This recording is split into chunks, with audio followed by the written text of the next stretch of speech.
So friends, thank you for joining us for this webinar this morning. This is the latest in our series of webinars provided by Baptist ministers in the UK for all Baptist ministers who are taking part in the continuing ministerial development. And we're really grateful to you for being with us today. A little of how this works. Kerry's going to be sharing with us. There'll be some time for us to talk together, some time for questions, and there'll be I think sometime in there, a short break to stretch legs as well, Kerry, if I'm right. Yeah, is that right? Indeed. That's great. I'll go through the outline in just a few minutes. Perfect. Well, let me introduce to you then, Kerry. This is Kerry Birch. Kerry is a Baptist minister, having trained in Bristol, been a Baptist minister since '97, and has ministered in Cheltenham, Worcester, in Halesowen. Is currently on the Isle of Wight, and we're really grateful he's here. Kerry's also been a tutor for Bristol Baptist College on the staff at HEBA, and was also the chair of Natural Church Development. And it's with that Natural Church Development hat on that he's with us today. So Kerry, a really warm welcome to you. We're so grateful to you for being with us today, and thank you for agreeing to do this. Thank you, Jonathan, and thank you, everyone. It's lovely to see you all. I can see you on my screen. Most of you will disappear in a minute because I'm going to share PowerPoint slides, because I'm sure you'd like to be able to see some things to reflect on as we're going through today. So I'll get that sharing now.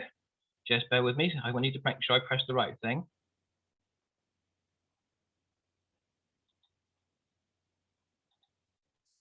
Right, have you all got that? Yep, wonderful. So the title of our morning together, just so you know you've logged into the right thing, is How Do I Know If My Church Is Healthy? Now, Jonathan said all sorts of nice things, and thank you, bless you for that. However, I just come as a colleague amongst colleague ministers, those of us who are in pastorate, those of us who have the day-to-day responsibilities for looking after churches, and just the same as all of us, quite frequently just wonder this question: how do I know if my church is healthy? Now, for a number of years now, I've been interested or involved or using natural church development for various purposes, both for church use and also for my own individual personal development and use. And so I thought it would be a good way to approach this question. But I want us to be able to sort of share some stuff first of all. So I'm going to just go through the outline of these next couple of hours. To begin with a bit of introduction, and then an opportunity for us to break into smaller groups, and Jonathan will organise that for us, to think about some questions, time to feed that back. And as you can see through the outline here, the question: how do I actually know if my church is healthy? And then before our short break, to NCD, as we shall now call it, because natural church development is a bit of a mouthful, so NCD. And then we'll talk about some of the aspects of NCD. Some of you may have heard of these things before, some of you may have used NCD. And then we'll finish for the time of questions and answers near the end. So hopefully that works as a structure. If you think I'm talking too much, then please let Jonathan know in the chat box, and he'll flag it up, and we'll have a time. If there are urgent questions, or I said anything that you want to sort of seriously query, do just let us know, and we'll break off and do that straight away. This is your time as much as it is mine. So, natural church development. Well, the word "natural" is quite a good word, and it just points to the fact that everything that we're looking at this morning shouldn't be rocket science, should all make sense. It's just all in one place. But in answering that question, in reflecting and thinking about that question, how do I know my church is healthy? It just reminds us that the church is an organism, is a body. We're reminded of that by Paul and in many other places of Scripture where the imagery is used. And the thing about bodies, and we know that from our own human bodies, is that we all live somewhere along that spectrum of health and unhealth or disease. Any point something can happen to us. We're living at the moment during this year-long and more COVID outbreak and epidemic. And we're all wondering, how do we know if we're really healthy? I have in my drawer next to me a touchless thermometer and a meter for testing oxygen levels, because sometimes we're not quite sure whether we're healthy or not. It's useful to have that data when we phone 111 to be able to give some information to them. Jesus himself says, and I know this is out of context, but it is helpful, the thief comes only to steal and kill and destroy. I came that they may have life and have it abundantly. Well, life abundantly to me seems to not just mean life in all its fullness, as some translations also put it, but also life that is healthy. And so we want to be able to, as far as we are able, to live the healthiest possible lives. And that also goes for our churches too. Some words which I've listed here help us when we're thinking about health. And yes, they're used in terms of physical human body health, organisms health, but also in terms of churches too. Pathology. What is the pathology? What is the pathology of our church's health? What is its underlying state of health? Is it in a good way? Isn't it a bad way? Could there be things that be better? Do we need exercise? Do we need a diet?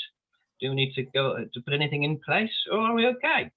Are we fruitful? Are we propagating the gospel, to use a good old-fashioned phrase, because it's organic and natural? Then the word entropy. Those of you who are scientists, and I'm not, will know that this is to do with things breaking down into their most natural components. It's related to death and decay and dying, ashes to ashes, dust to dust, and all that. And actually, for life to be sustaining, for health to be sustaining, things need to happen. There needs to be a particular life energy, a particular life force involved. And we're reminded that all organisms may and do have a lifespan of one sort or another. Symptoms, we're familiar with symptoms, aren't we?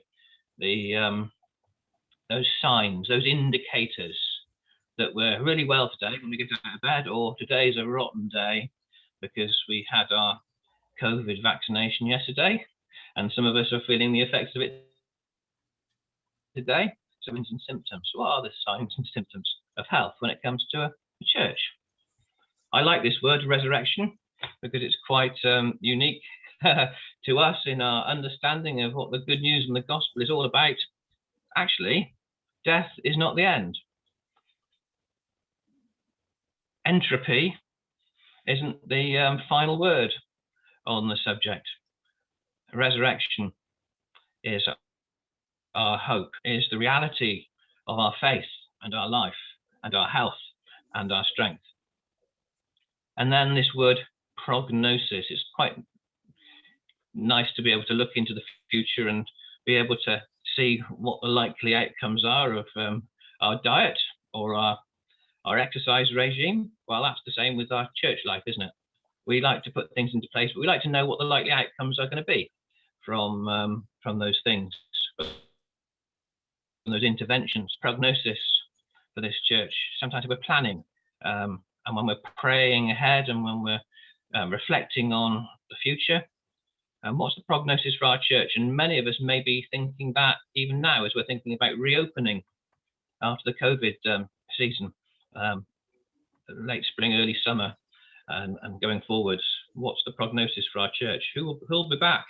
What state of health will they be in, and we be in together? Spiritual health, physical health, health as individuals, health as a community, as an organism together, because we are the body of Christ. So I hope that little introductory reflection is helpful, because we're reminded the thief comes to steal and kill and destroy. But Jesus says, I came that they may have life and have it abundantly. That's one of those motto verses for many of us, seeking the fullness of life. Okay, well, I may have a little bit of knowledge. All of us have got a lot of knowledge. All of us are experienced ministers, practitioners in this room. you're very graciously listening to me and what little I have to offer. It'd be good if we could spend some time listening to each other now. All of us are different. Our diversity is actually what makes us strong together as a community of learners this morning. All of us are stronger or more gifted or more sensitive or more open or more trained and equipped in some areas than in other areas. So we've all got something to bring. Sometimes thinking about church health can leave us feeling quite down or depressed sometimes, and perhaps we don't need to be. This morning, please don't be. This hopefully will be a time of encouragement, learning, a time of building, a time of growing. And if it isn't, please feel free to tell me off afterwards. So I want us to go into GP mode now, stick that stethoscope round our necks and have a think about our churches that we've known, perhaps, churches we've pastored, churches we've been members of. And just think about this question. And then in a moment, we'll get Jonathan to break us into little groups to discuss it for 10 to 15 minutes. That might seem like a long time, but actually in these small groups, that time will go around very, very quickly. And particularly when there's a question like this, that we'll all have lots of things we can say. I'm sure we will. And then we'll feed back for a very much shorter time of about 5 minutes afterwards. But this question, what are the signs or the marks, as they might sometimes be put, or the symptoms of a healthy church? How might we recognize a healthy church? What are the signs, the symptoms, the marks? It might also, in order to do that, because I wanted to answer it positively, but it might also help us to consider the symptoms of an unhealthy one. They might be actually on the top of our heads or at the forefront of our minds. But then we just flip them on their head and turn those negatives into positives, if that makes sense. So what are the signs, marks, symptoms of a healthy church? And Jonathan, if you'd like to divide this into some groups, if we could come back when we're called back in 15 minutes, and if one person from each group would just briefly, during that time of feedback, just summarize some of the things that the group said, that would be very, very helpful. So do point a leader. Thanks, Jonathan. Okay, thank you. We'll see you in 15 minutes.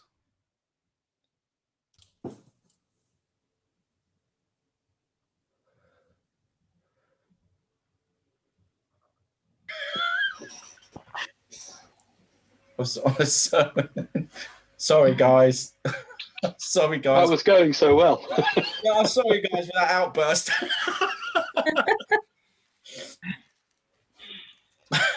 Okay, welcome back, everyone, as you're gradually coming back. I hope that was an interesting, informative, helpful reflection together, hearing other people's views on this question, what the marks, signs, symptoms, indicators, litmus test, all those other things, how we might describe it as to what a health might be. Sorry, I mean, there are certain things, aren't there, where you have to give a sample and the nurse will put something into it and tell you what your state of health is, or prick your finger or whatever it's going to be. Yeah, all these things are very, very, very helpful, and there might be some more of that sort of imagery later on, but hopefully not too explicit. Now we're all coming back. I'm going to turn the share off and allow each group to just feedback a little bit about what's being shared.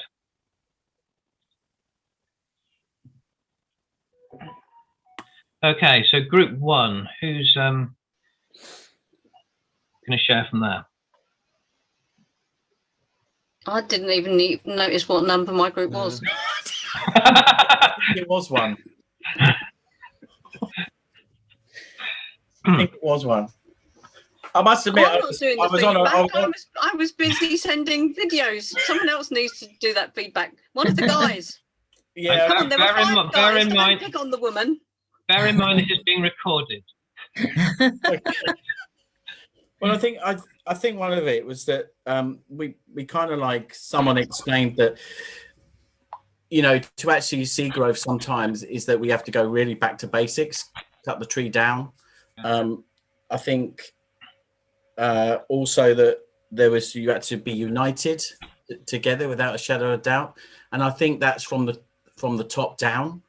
and then that will overspill into the attitude. I think some of the negatives was that a lot of people want revival, but they're quite happy to sit in their seats and not move and expect, I suppose, ministers in some respects doing the business. And also that, you know, a lot of growth comes from dealing with the unpleasant business of dealing with bullies within our churches and within our diaconates. Removing the cancer is one of the areas that we have to do to survive. And I think one of the things that I said is that, you know, we have to kind of like get away from the mentality that people in church are not the be all and end all, and people that think that the church won't grow or survive without them is a misconception. The church will only grow without them and with Jesus. I think it's probably one of the. I think, is that about it, guys? Yeah, identifying sickness and dealing with it in order to be healthy enough to lead to reproduction and growth. Yeah, the fact that something, what stops the church from growing are sometimes the people in the church praying for it to grow. Yeah. Mm-hmm. Thank you, Group 1. Now, who's representing Group 2?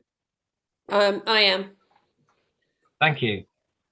So for us, it was about prayer being at the heart, signs of life like coming to faith and baptisms, love being at the heart. But we thought about that verse: love one another, by this all people will know you're my disciples.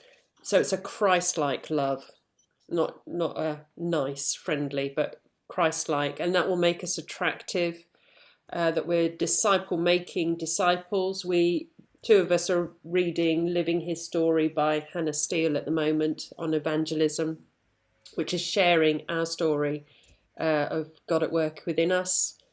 It's enabling other people to tell their story, enabling people to grow, not just spiritually, but also maturing and transforming, becoming more Christ-like. So dealing with their baggage that we all have, recognizing that and growing in that.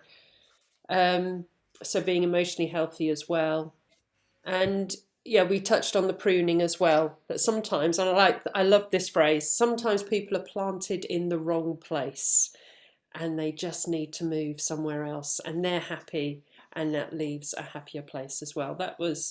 I think that was it in essence. Thank you. And there's interesting, a different group of things as well there. Thank you. Group 3.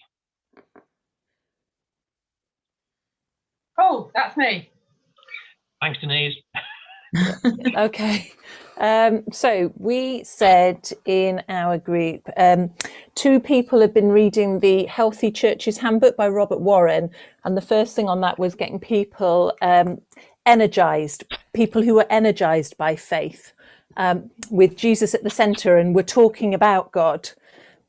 We talked about people having active participation, not just in things like coffee rotas and welcome, but those can be active participation, but spiritual active participation in joining in prayer and discernment and encouragement and testimonies and that kind of thing as well. So that it's sort of living and organic. We talked about people being willing to self-sacrifice their own preferences for the benefit of reaching out, willing to make compromise, and that actually a barrier to growth can be things like complacency. And things like getting stuck in always looking backwards about, the good old days, and it was great when we did that, and really getting stuck looking backwards and not being willing to change. It might be that they acknowledge that they're stuck and they're willing to change, but you have some people who say, well, it was perfectly fine when we did it like that, so we don't want to change. So that can be kind of difficult. Growth, is it transferring growth, i.e. what's your membership? Yeah. And how many of you have actually become Christians in this fellowship, or have you just come here because this is a really nice church and people are friendly, but I was a Christian before I came? Is it genuine new growth, or is it transplanted? Now, not just the healthy transplanting that Rochelle was talking about someone needs to be in a place they were planted in the wrong place, but sort of just, you know, that kind of, oh, this is the next new thing, so we'll all go there, and that's how it grows. Those are negative things. Prayer being at the heart. And then I was just talking about apprenticeship models. I come from, Kerry's had a very strong medic theme this morning, and I'm a medic by background. I was a GP, and when I was at med school, we had this phrase which was see one, do one, teach one. And I like that idea of apprenticeship models about making disciples, as Rochelle said. You know, we are apprentices to Jesus. We see what he does. We do it with him. We teach someone else. They and teach others. They watch us. They do it with us, and they go off and teach others. And so it's that see one, do one, teach one, perpetuating and discipling and growing together. I think that's everything. But if anybody else from our group wants to chip in with things I might have missed.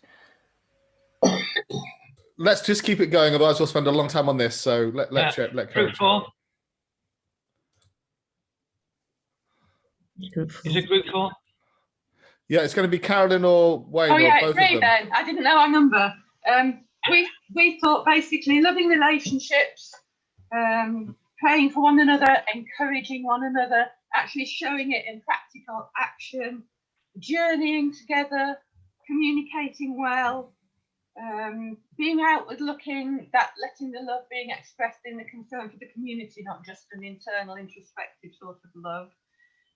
Healthy things grow, which can include external growth, which is easily seen, but also internal growth, the sort that occurs in winter and that sort of thing. Resilience, being able to withstand the climate around, growing strong roots. We ended up by saying crap is fertilizer, or can be. We talked about living with diversity, being willing to listen to all opinions, especially ones different for our own. Knowing why we're doing what we're doing, having a unity of purpose and a common vision, so we're all pulling in the same direction. But being flexible as well, you know, brittle things break.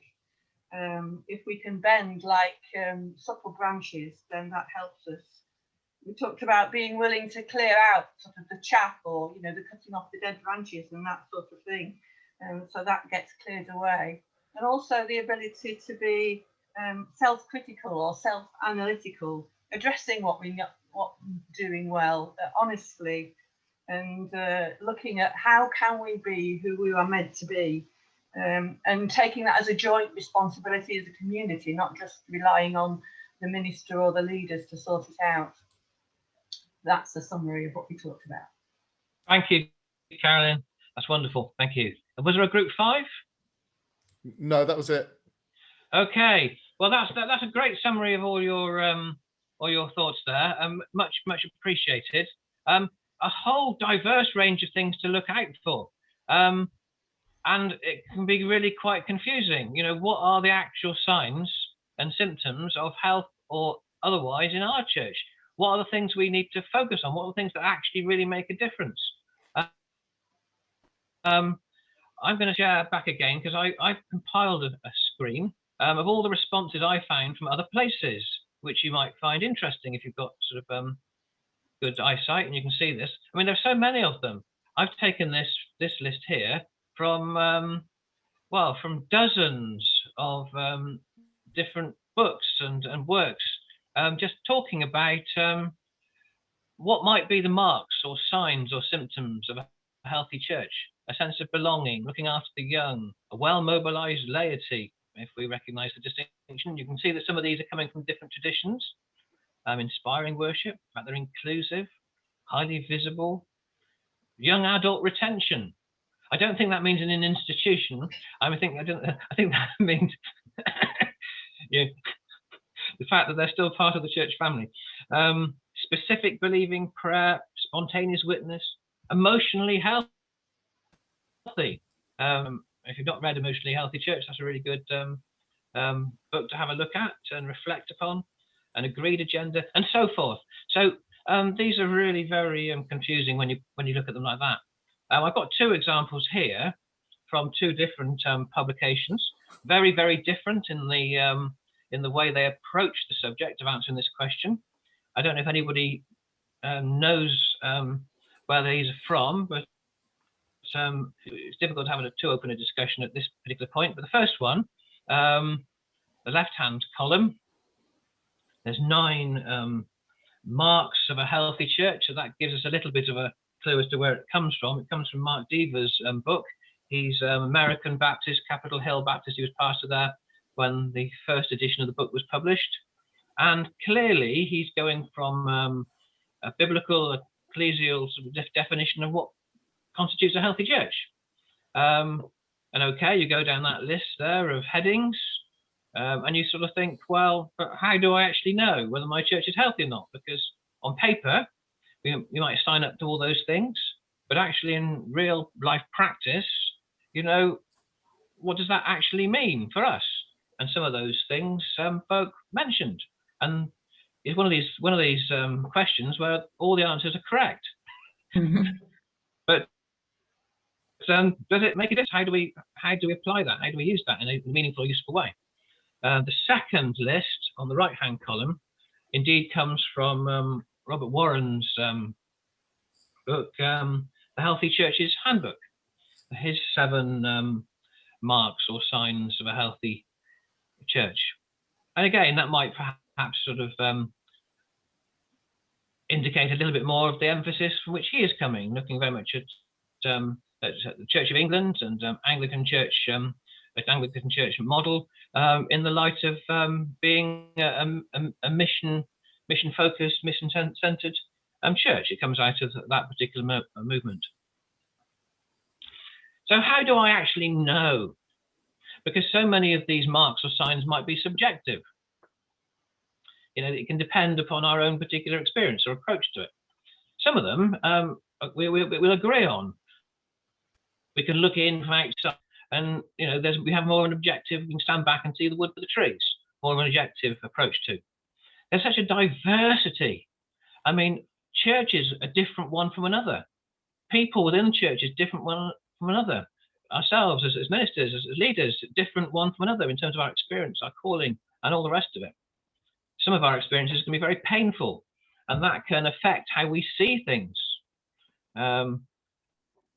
Sometimes we can be extremely enthusiastic about something. Any of us can, and so that can skew our vision as to how we know.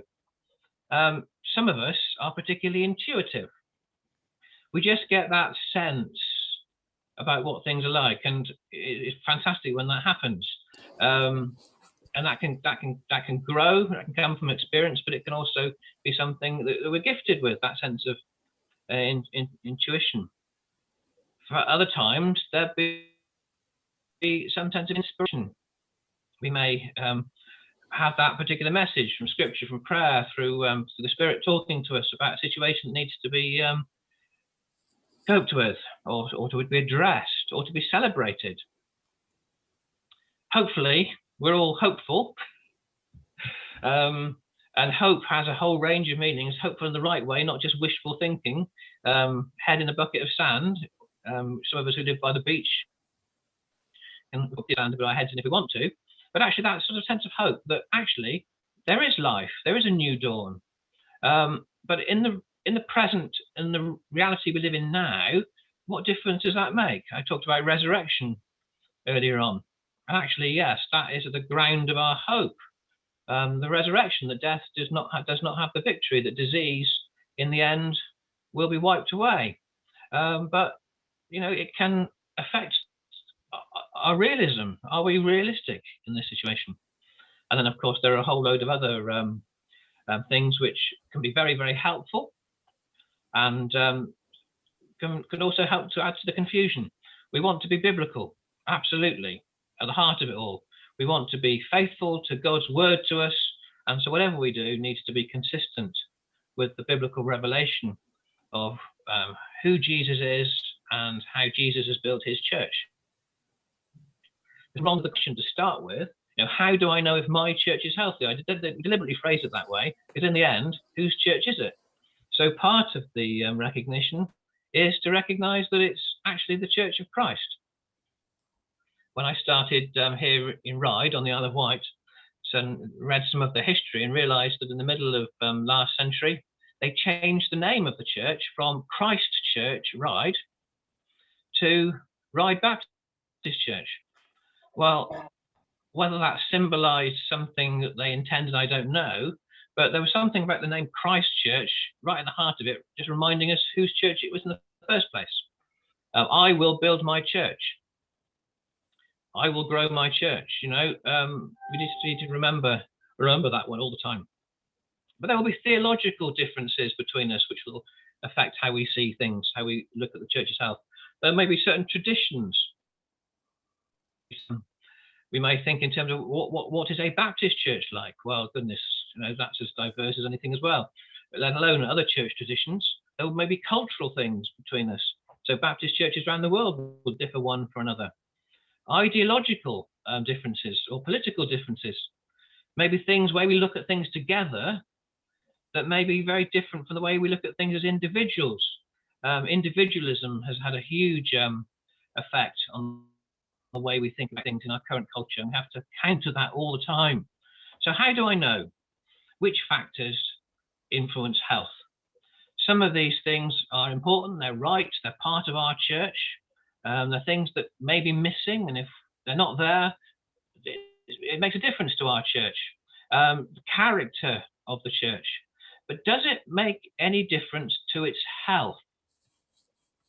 You know, what we're dressed in, what we appear as, you know, can be very different also. And this is not a criticism of that, but very different to actually the underlying state of health, the flesh and bones in the bag we carry around. How do I know?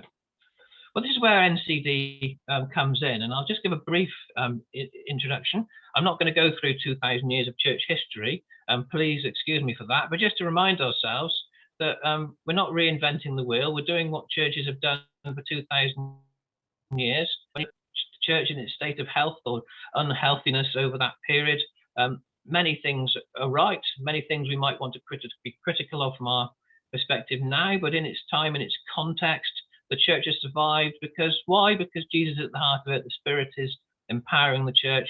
We're still going on, and we will continue to go on because Jesus has promised he will never leave us nor forsake us. I will build my church. That's a really powerful promise that we need to hang on to. But in more recent history, you're pleased to know, and I'm even going to briefly skate over this. Some of us, when we were younger, remember the days of, and this was the 70s to the 90s, of the church growth movement around the world.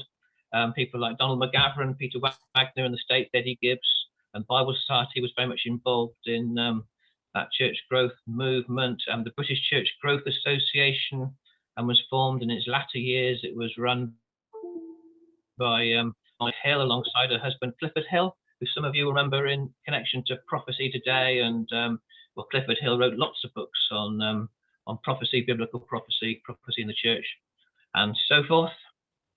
And in fact, in the mid-1990s, it was the British Church Growth Association that invited Christian Schwartz.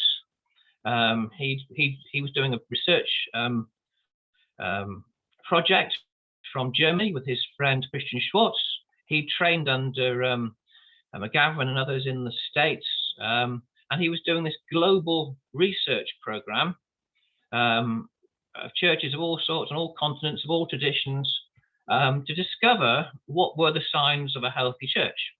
And to date, it is still the biggest, longest lasting research project, and it continues ever conducted. In fact, we're up to over 75,000 churches and all, around the world in all traditions who are still part of that research program. Just to continue the history of movements, the church growth movement sort of merged into and became the healthy church movement. British Church Growth Association broke up, and it merged into what became the Healthy Church UK, that was run by the Elim pastor Philip Walker, and NCD became part of Healthy Church UK until around about 2010, when Philip, myself, someone from Anglican, from the Church of England, Salvation Army major in Manchester, and a couple of others, we formed NCD-UK to continue the work on as a life of its own. Getting back to NCD itself, the research was conducted, 50,000 churches at that point. Many Baptist churches were involved in that research, and a number are still using it. A very small number are still using it this day. But the research was published in this book, Natural Church Development, in 1996, A Practical Guide to a New Approach. It's a very colourful book, and I'll show you some of the graphs from it in just a moment. But it contained quite a bit of criticism because there weren't many biblical references. And although it made very clear that it was consistent with biblical teaching, for some people's tastes, it didn't come across in quite the way that people were expecting. So 3 years later, Christian Schwartz came out with Paradigm Shift in the Church, which is the theological underpinning, biblical underpinning of the research, just to make it clear. A research report being read in the context of a church sometimes doesn't necessarily sit very easily, does it?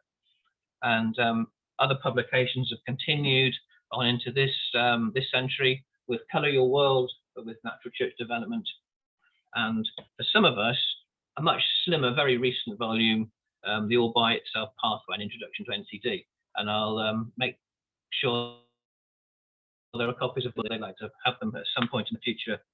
So there we go. That's my quick introduction to the background of NCD. Now, behind NCD is this question: how do we discover what the actual universal principles of church health might be? There are lots of factors, lots of signs, but are there any universal principles that affect health? Now, we're used to models of church, and modeling can be a good thing. So this is not a critical thing, but when you say one church is working well here, let's copy it here, in modeling, at some point, that may fail because the context may be different, the people may be different, the expectations may be different. A whole load of differences might come in to make that model inapplicable.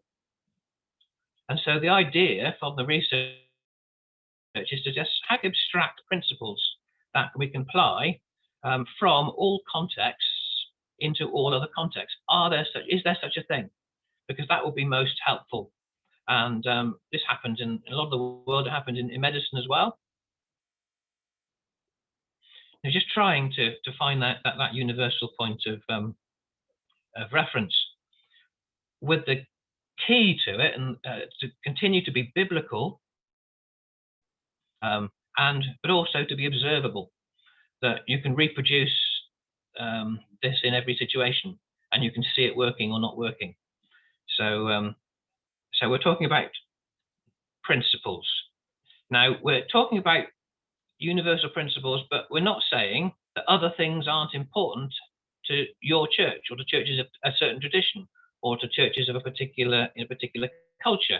So there might be all sorts of things which are really very important and they needed to be there, but actually in terms of the health of the church as a body, they're not the most fundamental or underlying causes of health or unhealthiness, if that makes sense. There's also this question of quantity and quality, and this was being measured by the original research. And is there a correlation between health and growth? Well, in the group that I was part of a minute ago, somebody said, well, healthy things grow, don't they? And that's quite a good principle. And part of the research, they sort of just discovered that, of course, generally speaking, healthy things do grow. But there may be exceptions to that in terms of lifespan. Something might grow for a certain period because that's its intended span of life. And then maybe a number of objections to that, which you may want to come up against later on about that principle. But to think in things in terms of high quality and low quality, if your quality improves, and then your quantitative, your numbers, your state of spiritual health may grow. So we're talking about that relationship, the correlation between health and growth. And the research found all sorts of interesting things. So, for example, and this was one of the most controversial ones, and probably why in many contexts NCD hasn't been as popular as others.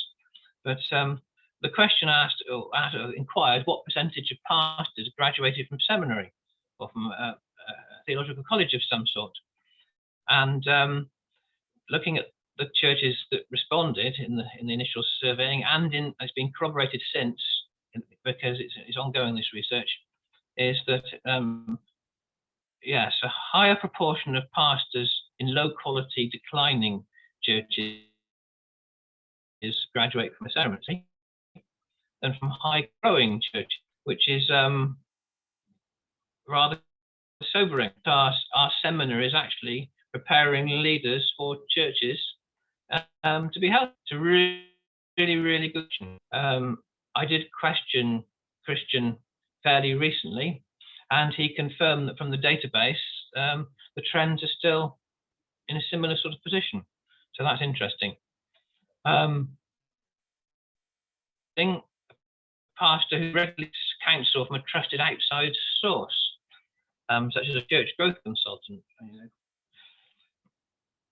But again, high quality growing churches, pastors are more likely to seek that outside help rather than just to keep everything to themselves, as opposed to low quality declining churches. So these quite sobering questions. This goes for an encouraging question. I have a group in this church where I can discuss my personal problems. Well, 71% of respondents responded yes in churches which are high quality and growing than in low quality and declining. So that's quite, so something about small groups might be there as a bit of a clue to us. And the last sample question I'm going to leave us with. There's a lot of laughter in our church. The percentage of church members who responded with true or very true, much higher in high quality growing churches than in low quality declining churches. I have a memory from when I was a young person in church, laughing, being told off in no uncertain terms that church was not the place for such frivolity, for such joy. Well, after our little break, which we'll have 10 minutes because that will be enough. We're going to go through the 5 basic components of NCD. We'll go through the first 2 and the last 2, although the middle one is actually far more interesting, but could be several days of webinars on their own. But shall we sort of break for a comfort break to have a little coffee? Is 10 minutes too long for people? In which case we'll come back then to 10 past 11. Thank you. Well, welcome back, friends. In just a moment, I'm going to hand back over to Kerry. I just wanted to say, I know some of you may be needing to leave early, and I just didn't want you to miss this by us waiting until the end. This is being recorded and it will be uploaded to our YouTube channel. So if you just go to YouTube, search on YouTube for Baptist Ministers in the UK, you'll find our channel, and or look in the Baptist Ministers groups, Baptist Ministers in the UK or Baptist Ministers Network, where you saw this advertised, or if you saw it in we probably won't post it in collaboration, I'm not sure, but maybe we will. But it'll be on those places where you found the advert for this. You will also find a link to our YouTube channel. If you subscribe there, you can do this straight after this. If you subscribe to our YouTube channel, then you'll get a notification when the video is uploaded and when our other videos from CMD seminars are uploaded there as well. So going to hand back to Kerry now. Thank you very much, and thank you for your participation so far. I'm going to zoom through quite a lot now, so hopefully that will give us plenty of time for some questions, answers, and a little bit of discussion towards the end. Just wanting to reassure people of the biblical foundations of many of the principles behind natural church development. Part of the nature of word is that it's biblical. It comes from the way God has ordained and created things to be. And if that's the case from the word of God, you know, so that it's also there observable in creation. And we see and hear of creation itself, worshiping God and giving God glory throughout scripture. So this is all perfectly compatible and consistent. One of the focus verses, if you like, that NCD uses is this one. This is in Mark 4. This is the parable of the growing seed that Jesus uses. He said, "This is what the kingdom of God is like. A man scatters seed on the ground night and day, whether he sleeps or gets up. The seed sprouts and grows, though he does not know how. All by itself, the soil produces corn, first the stalk, then the ear, then the full grain in the ear. As soon as the corn is ripe, he puts the sickle to it because the harvest has come." This lies behind one of the understandings that NCD talks about, which is that if a church is healthy, then certain things will just happen all by themselves.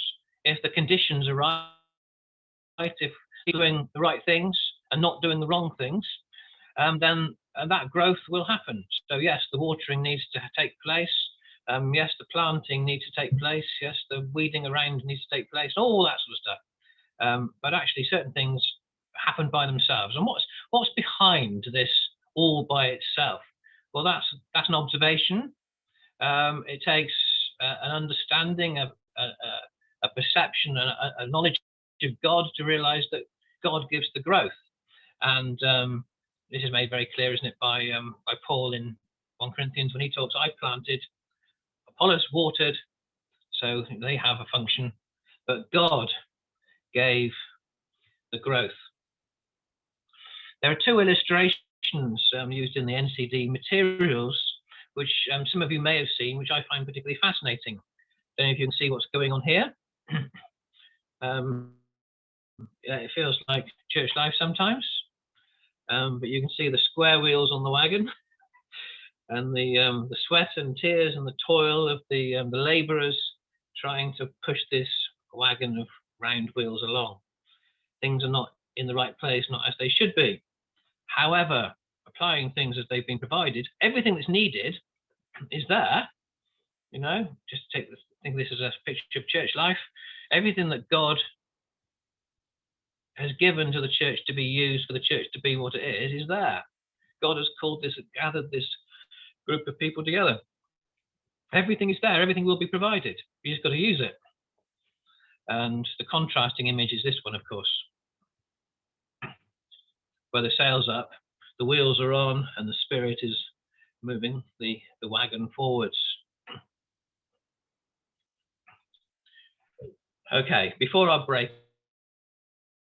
I talked about 5 of NCD, and this is a quite interesting little useful diagram just to summarize them. 8 quality characteristics, 6 growth forces, a Trinitarian compass, this idea of a minimum factor, which is fascinating, and I'll talk a little bit about that in a minute, and then the NCD tools that are there to be used. Now, it does say in this column, and I'll emphasize this, helpful but not absolutely essential. If necessary, an organism can survive without hands, but definitely not without a heart. I mean, what this basically means is this research that was done and continues to be done is on what are the universal principles. Universal principles are true whether we agree with them or not. That's the whole point. Whether we apply them, whether we use the tools to acknowledge them or to find out or to grow or develop or whatever, we haven't got to do anything, but it doesn't make them not true. And that's why, that's the heart and the value of this research. It's not everything that can be said, and we're going to look at the 8 quality characteristics now. There are many more things that you may think are essential to church life, but without these 8 quality characteristics, then the church's health will be affected in one way or another. Over the last 5 to 10 years, various groups within the United Kingdom have started taking NCD as part of their modus operandi. The Diocese of Coventry now use it as part of their church development. And they have rebranded these quality characteristics as 8 essential characteristics, or 8 essential qualities, sorry, the 8 EQs, they call them EQs. So the Salvation Army, now their mission department now has a member of staff responsible for NCD. Seventh Adventist Church now insist that all their pastors are trained in NCD. So it's an interesting thing. Right, what are the 8 quality characteristics that were identified in the research? Well, they're to do with 8 different areas of church life in terms of leadership, ministry, spirituality, structures, worship, small groups, evangelism, and relationships. That's the areas.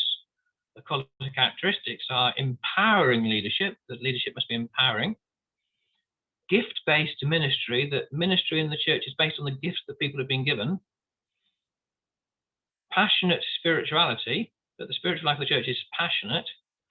Effective structures, you know, we might have all sorts of structures, but are they effective? That's the important bit. Inspiring worship service. Well, this is based on a model of a worship service, but whatever worship is like, however that takes place, it needs to be inspiring. But in terms of small groups, these small groups are holistic small groups, meaning they relate to, minister into the whole of people's lives and relationships and their service and ministry and all the rest of it. It's part of the pastoral care and everything else. But evangelism is need-oriented, and that relationships are loving. Well, you think that the last one is self-evident. In fact, you probably think that all of them are self-evident, to be honest.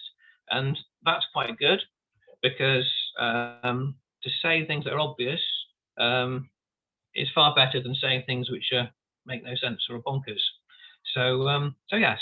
So the areas of church life are the ones in red there. And it's the adjectives or the quality, the descripting words in the blue, which are the important ones to be applied. It might be helpful to see this in this way with these questions. Are your leaders focused on equipping believers for ministry? So is our leadership empowering, or is it a powerful dictator ministry, keeping all the power and authority and equipping to itself? Or are we actually, do we have apprentices? Are we doing what Denise said earlier on? They're just learning and doing and passing on and teaching. Ministry. Are tasks in our church distributed according to the criterion of gifting?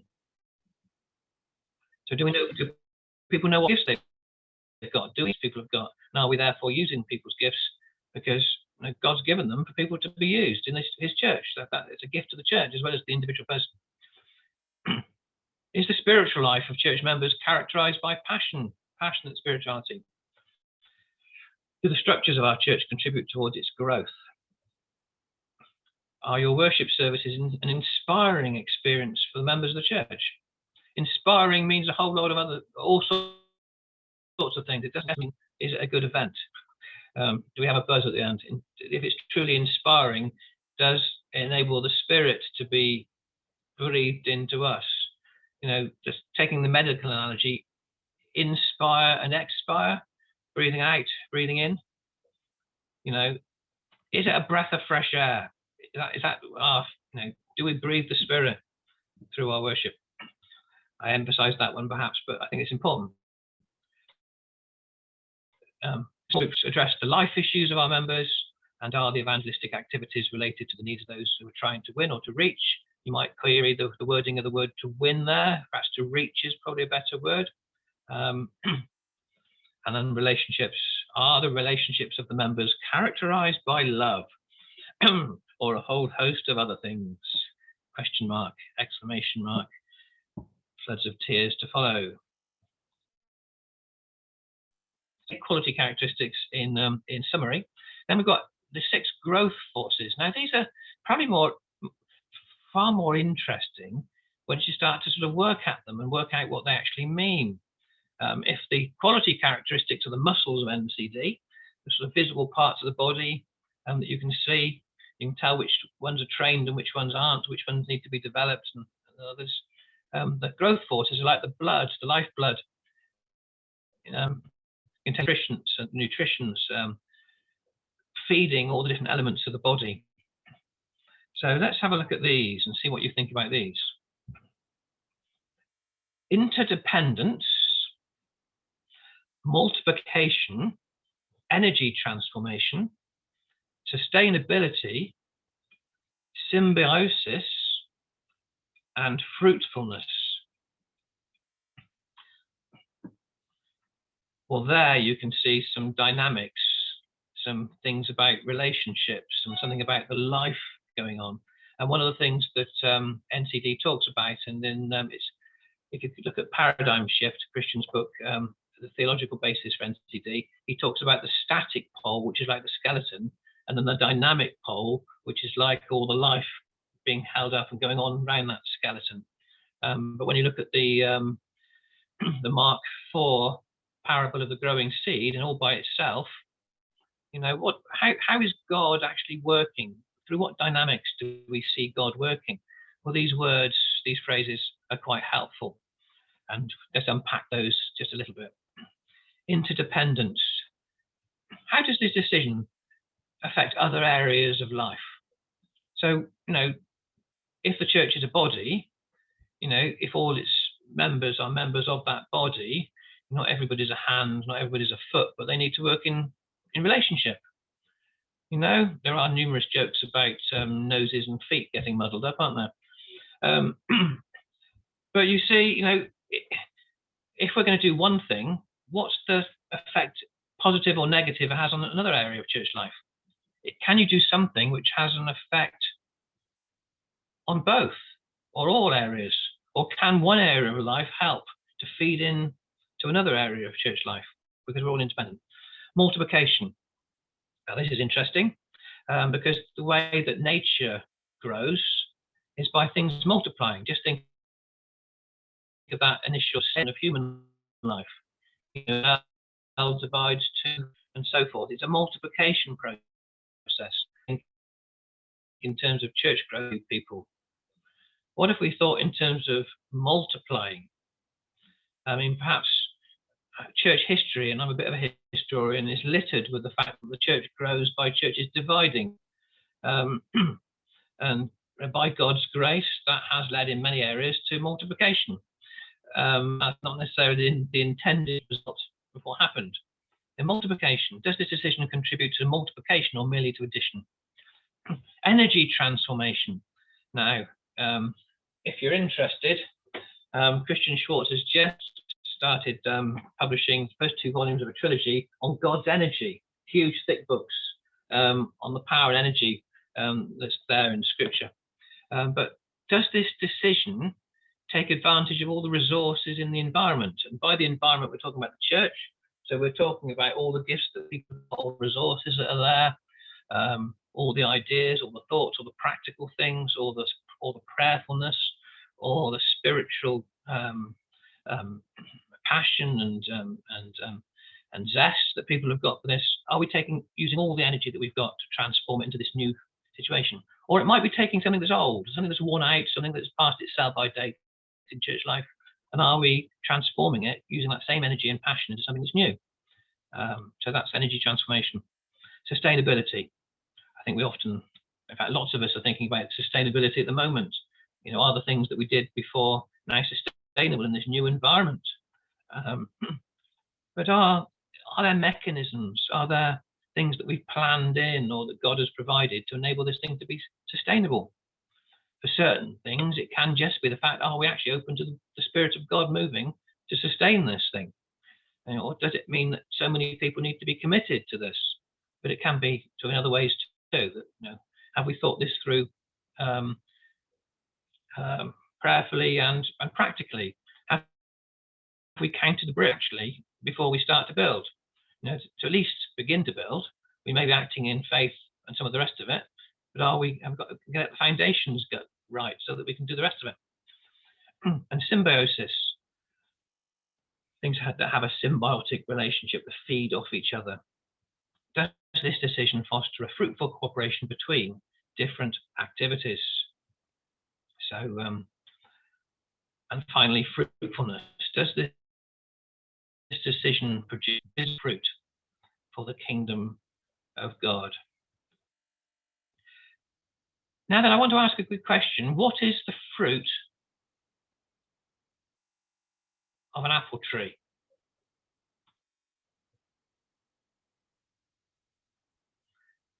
I can lip read a little bit, but anybody who's got a microphone on want to just try and give an answer?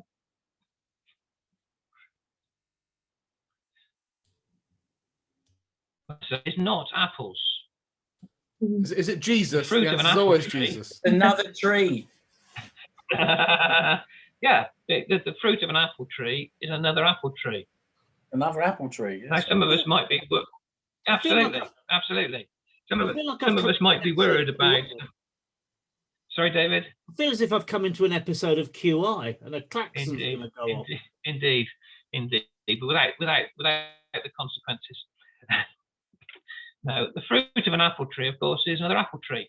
Some of us will be mourning the fact that the first Bramley apple tree is dying, and so they're taking great steps to clone this tree before it finally does, because generations and generations later, the apples will be slightly different.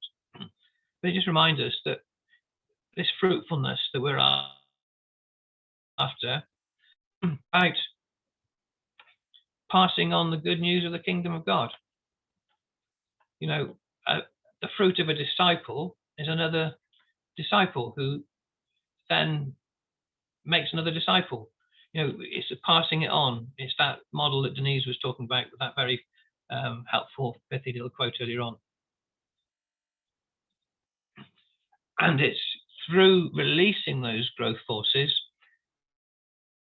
into empowering leadership, into passionate spirituality, into effective structures, into inspiring worship services, into holistic small groups, into need-oriented evangelism, into loving relationships, that the real power and effectiveness of NCD lies.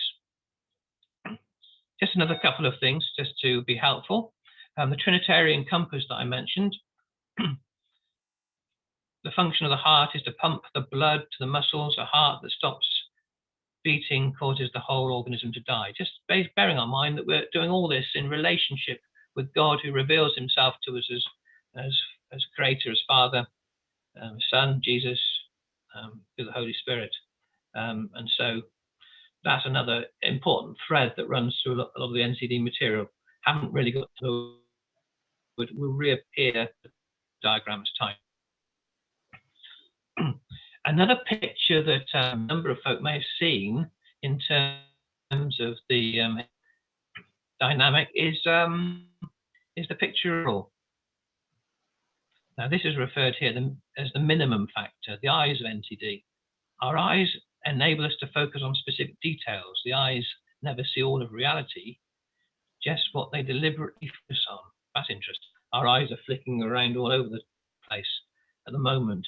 Might not necessarily be on the screen here, might be at the clock on the wall up there, just checking that we're okay for time, and we are, so don't worry. But what does that mean? How do we check our eyesight? How do we know what we're seeing?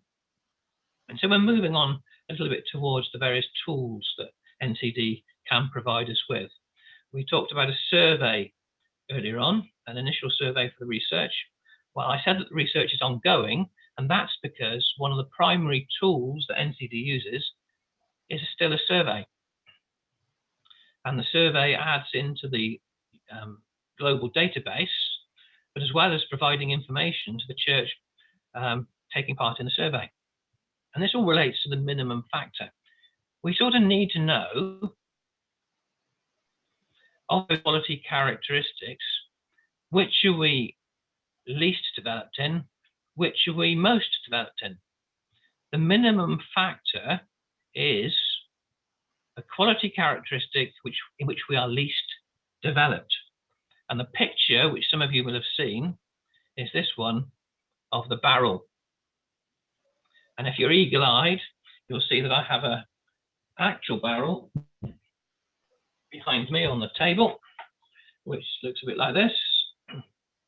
And the question needs to be asked, what is the capacity of this barrel? How much will this barrel hold?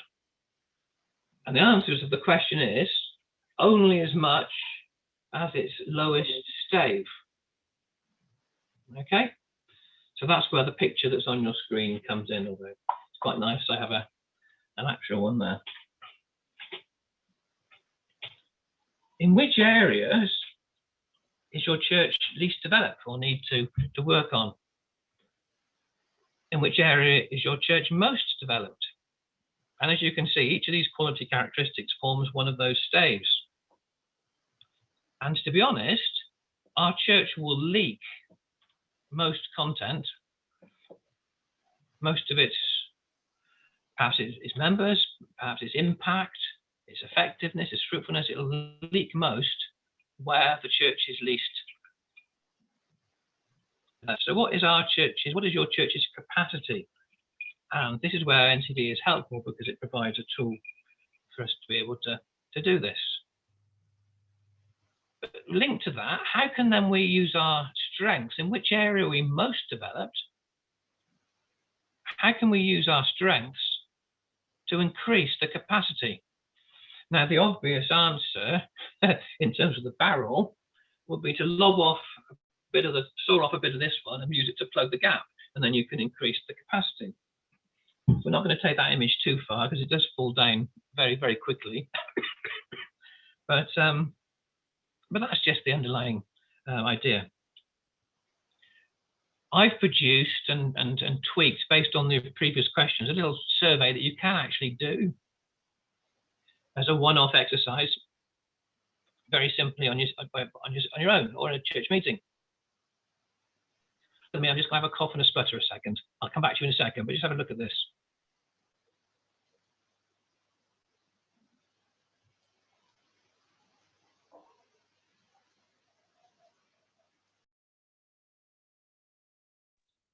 Right, that's better. For each of the quality characteristics, you could ask that question that we looked at earlier and rate us on a scale of 1 to 10. So you can do that with the others as well. And from your own perception, you could do that individually as a minister. You could do that as a group and compile the averages for the whole group and have that sort of very simple understanding on a scale of 1 to 10, how inspiring are our worship services? Or do our small groups address life issues of their members? It's quite a useful little exercise to do. I've put it out on an A4 sheet, and I'll make sure that Jonathan's got that to link in on the YouTube page as well. But to be honest, I mean, we could all use that and all do that, and we could do it in our heads all the time, I'm sure. One of the skills we develop. But there is this NCD survey, which consists of 90 questions, and there's a form that can be filled in for pastors and leaders. It needs to be people who are core to the church. It needs to be people who are in that way, so that they can answer the questions. It's not a survey that you ask a stranger to fill in. It needs to be people who actually know church life, have been part of church life, and are committed and are involved. In a small church, that can be everybody takes part. In a large church, you don't need everybody to take part if you don't want to. If it's too unwieldy, because a sample of 30 people will tend to be sufficient as long as they meet the criteria. But there is that resource there that can be used, which takes us into NCD tools, which is the last part of our presentation. NCD tools, the hands of NCD, as we looked at before. So what have we got in terms of NCD tools that we can use to help us? The primary one is the survey to measure the quality characteristics in our church. From that survey, a profile report can be produced, which will give you all sorts of information. And I'm going to go through some of the pages of a sample report in a minute, which is absolutely fascinating, I'm sure you'll think. But there's also a process. It's a circular process. Those of you who are used to doing a pastoral reflection cycle, or if you're in education, been in education, a curriculum cycle process, is a similar sort of process. And then there are various resources in terms of things which are online and things which are being published in books, including e-tests that you can do online. And these are things that are there for the whole church and also for individuals, for individual development too. I'll go through that in just a moment. So if you do this survey and you answer all these 90 questions and all the data is uploaded to the website and you get the report back, what sort of thing you get? Well, you get a number of different reports. And the first one has a summary page. And so it will, on the left-hand side there, talk about which areas of church life in terms of the Trinitarian compass come more naturally or least naturally to this church. This is a sample church, so it is sample data. And that will come in terms of service, in terms of faith, in terms of fellowship. And you'll see a yellow circle there. The bold circle that is the current survey. The dotted yellow circle is the previous survey, and the grey dotted circle is the natural resting point of a church that's well developed across all areas. And then it'll be taken a little bit further. So you talk in terms of the quality characteristics, which ones are healthier and which ones are not. And they're listed or ranked on the left-hand side. So this particular church, its most developed area is gift-based ministry, but its minimum factor is in terms of its holistic small groups. So that's where it needs to do more work. Now, you can even begin to think now in terms of how would we use our gift-based ministry strengths to start to develop and work on our holistic small groups. So even just seeing that picture is a helpful little thing for a church to see. Of course, there's always the more familiar, all the staves lined out there in order. But that's part of the summary guide, and there are also pages which help us to explain that. Then there's a more detailed status guide. And here, if over a period of years, the church has been engaged in the process, and after you've been around the cycle once, you sort of do the survey again and retest and so forth, you'll see the results of the previous surveys as well. You'll see the differences between minimum factor and maximum factor, which we were looking at before. There may be other useful information on the report, such as in this sample one, the church has been in decline. But you'll also see a breakdown of the survey participants by age groups and gender. If you're choosing participants, if you're a large church and sampling, it is wise to make sure the sample of participants is reflective of the church as a whole. And so this may be a helpful report to see whether you've done that or not. In a small church where everybody's going to fill in the survey, because if it's 40 people, well, you're not going to just select 30 of them, are you? You're going to have the other 10 take part as well. And then you'll get the profile in a standard graph. A bit more detail here, because you'll realize that if you're a statistician and I'm not, it's been explained to me and it does make sense, that everything is worked out according to a standard deviation curve, where 50 is average and you've got an above average and a below average mark there as well. So anything that's below average you'd be particularly concerned about. So this is a fairly healthy church, although it does have things to be working on. If every bar was above the 65, then we do know that church is actually growing. And again, that's something that the research does highlight. So the aim is to get everything above 65. But everything is positive, nothing's negative. It's all a characteristic of the church. But you might like to see the dynamic progress of the church over the previous 4 years or 4 surveys. And this is a useful little, so you can see where the church started, which is the red line, although actually that's the second survey, so that's a year after they started. And you can see what progress has been made in each of these areas, that in all of the areas they've made progress overall. But then what do we say that the minimum factor was for this church? Well, look at the graph here for the minimum factor, and you can see what the problem is. So all the questions on the survey are actually individually analysed. And you can clearly see here that the question, in my small group, we spend lots of time on things which are irrelevant to me. And because the question has been phrased that way, the graph actually reflects the health. So it's actually been reversed. So we know that most of the time, this group spends its time on things that are irrelevant. So you can see that's affecting the, the health of the group. If you move on to the dynamic progress over time, this is really interesting because the red line is the first survey. Okay, so in the small group, things were relevant. They actually worked on it for a couple of years. Look, the health of that area grew. But then survey 4, it slipped right down again. And that's really fascinating because sometimes we can do, that can be indicative in church life that we can work on things and then we lose the, but we keep our eye off the ball and things go back to their cultural norm or to the way things were beforehand or the tradition or the habits that people get into. So, so it is useful information. But of course, how are we going to use our strengths to help minister into these least developed areas? Well, the highest maximum factor was gift-based ministry. That's the current profile.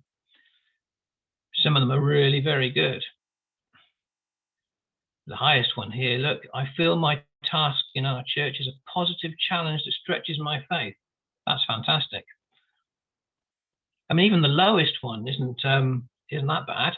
The volunteers of our church are trained for their ministries. So perhaps there are things, there are strengths that can be used to help to plug the gap, to increase the relevance of the small groups and so forth. And you can see the dynamic progress here. And this is interesting because you can see it wasn't always like this. Because you can see when they started,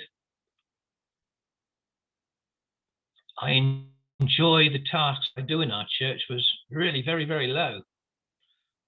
But over the course of working on this process, the amounts of connectedness, joyfulness, people are in the right place.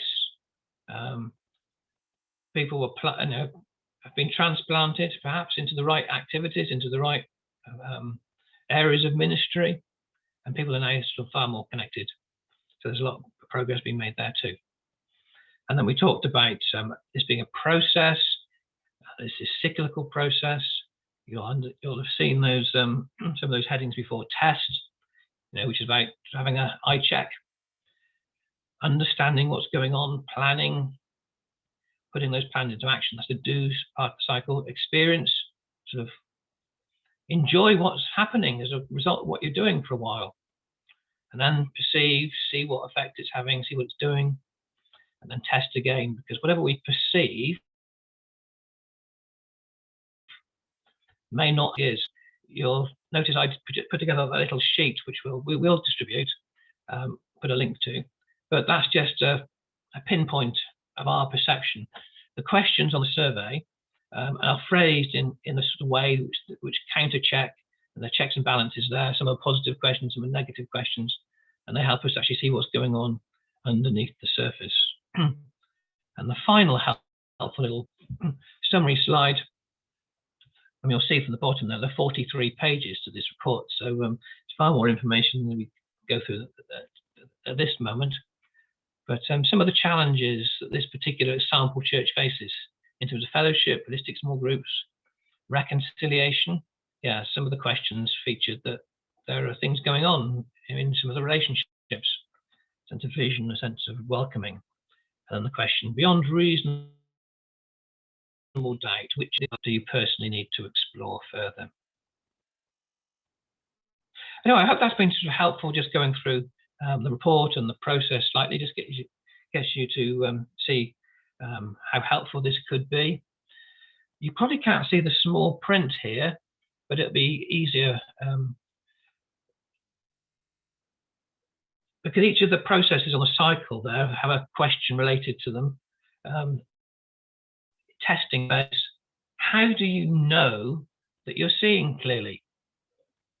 Good question. In the understanding phase, what are the facts? It's okay to know how you feel about this, but what are the actual facts? In terms of planning, it's asking that important question: what is the important thing now? We can't do everything, but what's the one thing we need to do first now? And then doing. Are we actually following through and moving and inviting God and others to act beyond our plan? We've got a plan, but are we praying about it? Are we asking God to make it more fruitful? Are we getting people involved in that plan? Are we following through with it? The experience. Have we freed ourselves to receive from God and others? And then go back on the cycle again. Perceive. What do you see? And then test. How good's your eyesight? And so forth. And there's the cycle in a slightly bigger form. Well, there are lots of other resources. This is the home page to the survey site. If anybody wants to do a church survey, have a word with me, but you'll need to get in touch with NCD-UK, because the national partners are the gatekeepers to this site, with logins and all the rest of it. So I can have information to get in touch with Lynn Chetcuti, who is NCD-UK, or it's all online. You can find information just by going into Google. All the e-tests are there. You can actually have a personal login if you want to, and go and do the empowerment test, which is about discovering our leadership potential. The gift test is the most comprehensive gift test I've ever seen anywhere. And I'll show you the book in the Q&A session in a second, but it's a really, really good resource. And there's an electronic version here online. A spiritual style test, because we're all different. We all approach God in different ways. Some of us are creative, some of us are very cerebral, some of us are very practical, you know.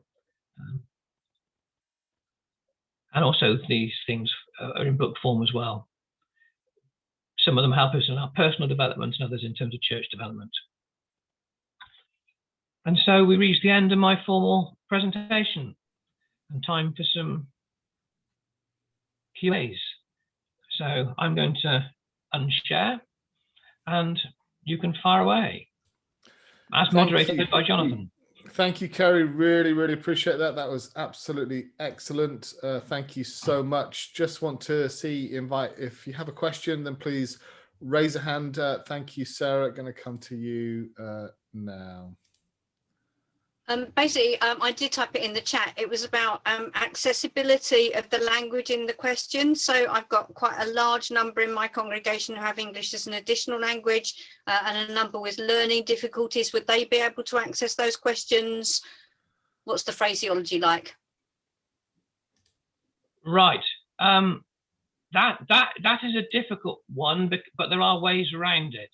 Because in order for the questionnaire to be I can't think of the technical term for it, but you know, standardized, that's the words. Have to phrase questions in certain ways, but you can have people interpreting, going through questions. You can go through questionnaires as a group and share an understanding of what the question means before people answer it.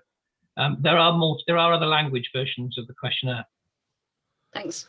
Thank you, Sarah. We're going to come to you now, Jonathan.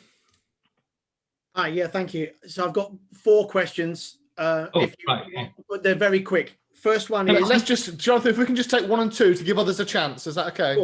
Of course. Okay. So first, one that's already been asked in part, can all these slides be made available? And I think you've already said they are. Yeah. Assuming there's a cost associated with the NCD surveys, what have you, do you know how much that is, so I can prep my leadership to pay for it? I haven't got that off the top of my head, but we can find that out for you. We're talking in terms of very low hundreds. If the other 2 are as quick, then go ahead, Jonathan. Where do you find a church growth consultant in the UK? It sounds like something that's more in the States. That was a question from the 1990s, but we do have NCD coaches. I've done NCD coach training myself over a number of sessions. So that can be found. Okay, but thank you. They're not in huge supply. I didn't think they would be. It's coaching, and coaching is, and it's it's solution-centered coaching as a model. So actually, you know, anybody that in terms of church coaching with a knowledge of NCD will be available. Brilliant, thank you. And the fourth one, I think it's been answered in some of the NCD stuff actually. So I'll come back to you if I think about it. Thanks, Jonathan. That's great. Neil, we're going to come to you. Hi, Kerry. And Neil. Question is, in terms of the surveys, do you choose the same people each time you do the survey each year, or do you mix this up and change it around? All they need to do is to fulfill the criteria. And I'm trying to think on the top of my head. They have to be an active member of the church, a committee member of the church. They need to be part of a small group. There's one other factor, but most people fill it. I can't remember what it was, but the answer is no, you don't. Because if you're using a sample number for a big church, then it's the sample that's significant. If they're representative, in a smaller church, you'd use everybody. You know, why miss a few people out? The effect for not including all 50. Okay, thank you. James Pate, I see that hand, and we're coming to you now. Great, thank you, Kerry. Kerry, I may be picking up this wrong, but is there an underlying assumption in everything you're saying that a growing church is a healthy one? Because if there is, I would dispute that very strongly. No, it's saying that a healthy church should grow, but there are all sorts of reasons why a church will grow, and some of them might not be to do with health. And that's why it's useful to test that. That's why even a church that seems to be on the surface doing well would benefit from some sort of, sorry, I'm going to get all very medical now, some form of internal examination, but you know what I mean. Because as you quite rightly say, you know, churches grow for all sorts of reasons. Yeah, some of which have nothing to do with health. Absolutely. Yeah. And I mean, what it would be good to know that, wouldn't it? And as to why that is and to what's going on. Yeah, and in which case, how are you actually measuring that? You've got these characteristics that a church is healthy, and you've got all this research that backs it up.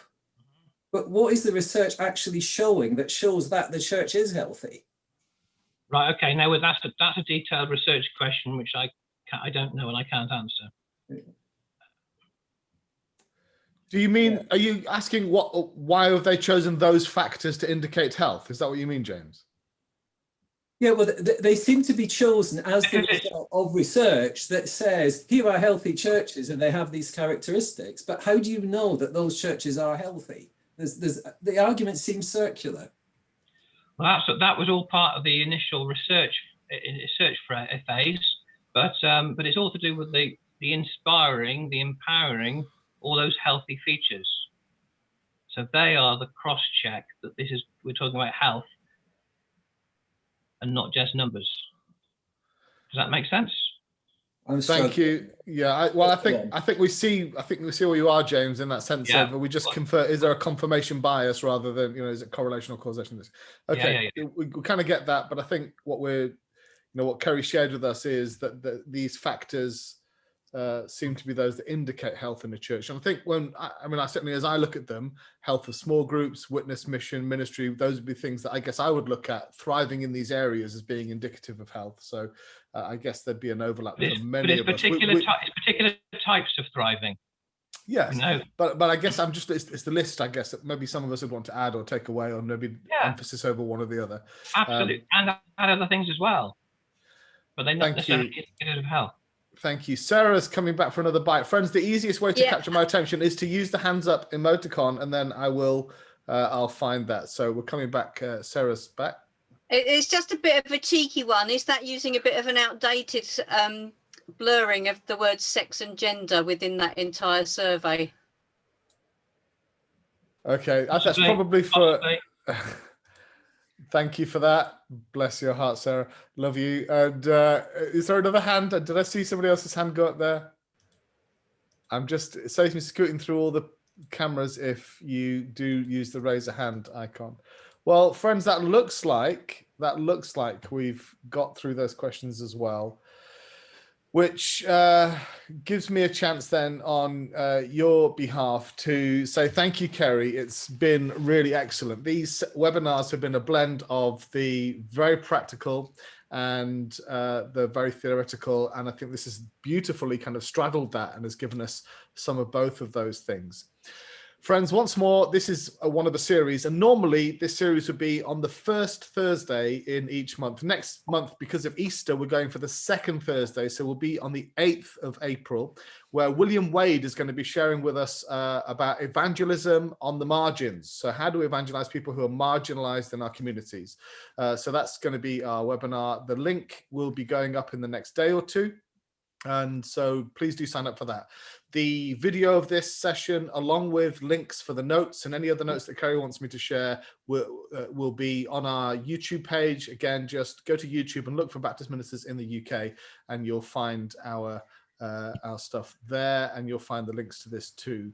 So thank you for being with us. We really appreciate it. Once again, Kerry, we really, really do appreciate you, the time you've given to us today. And this has been a really, really great session for us. Thank you all very much.